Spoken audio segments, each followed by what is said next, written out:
Hi, I'm Sarah Richardson. As a designer, I'm always looking for a new challenge. For this project, I decided to see what could be achieved by renovating an average house entirely with elements from a big box store. I think the results are pretty dramatic, and I'm pretty sure you're gonna say, "You got that where?" Episode 10, Making the Most of Paneling and Trim Details. If the interior of your home seems lackluster, you just need to spruce it up and give it some personality. That's where the trim department comes in. You can take a bland, blank wall and substandard features and turn them into something amazing in no time. Just take a stroll down the aisles of the trim department and see what treasures you uncover. The trim and casings you put around your doors and windows are kind of like the icing on the cake. The way to get the best look traditionally has been to use a casing and then attach a back band to it. So it's a two-piece installation. What the back band does is it gives you extra depth and it makes the moldings have greater impact. Basically, it looks like better quality. So that's always been a two-part installation process. But look, here's a way you can get it now, made out of MDF, pre-primed, and it's all in one. What that means is less labor, half the labor in fact, and believe it or not, this piece with the all-in-one profile is less expensive than these two pieces put together.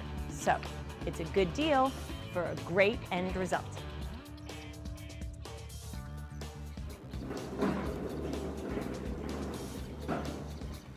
Getting the best results from existing products requires thinking a little bit outside the box.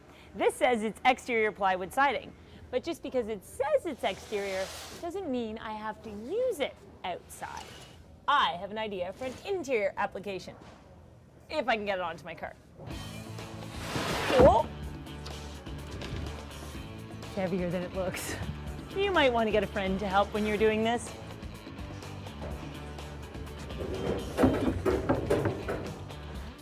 Okay, I need 29 more sheets of that. I've decided to use these 4x8 sheets and treat them as though they were tongue and groove paneling. The advantage here is it's less expensive to buy the sheet goods, plus it goes in quickly and effectively, so that all works for me. I've put it on these half walls, and part of the reason why it makes sense here is this is a high traffic zone. Drywall can get dinged on the corners and scuffed and scratched, but if you apply a wood finish over top, you've got extra durability. When it comes to painting it, what I'd recommend is give it 2 coats of primer.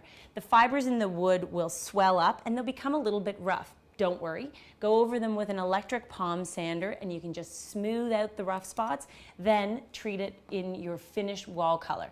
What you'll notice is I've used a trim color, white trim, for the chair rail, which finishes it off so beautifully and makes it look expensive and custom, and also on the baseboard, but then the wall section is done in a beautiful soft gray tone. Again, this helps hide any scuffs and scrapes, makes it family friendly, but I think the contrast and the 2-color effect helps add to the overall designer look.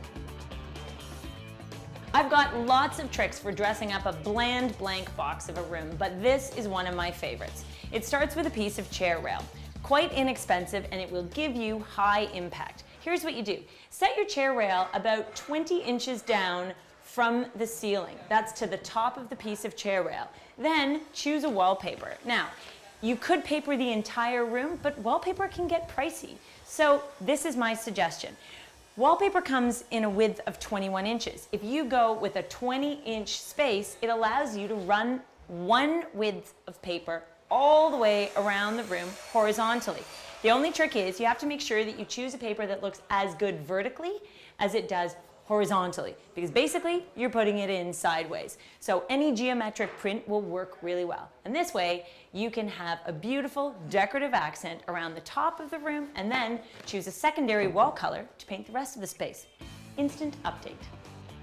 Follow me on my renovation adventure with a 10-part web video series that will give you tips and inspiration and help you turn big box products into out-of-the-box solutions.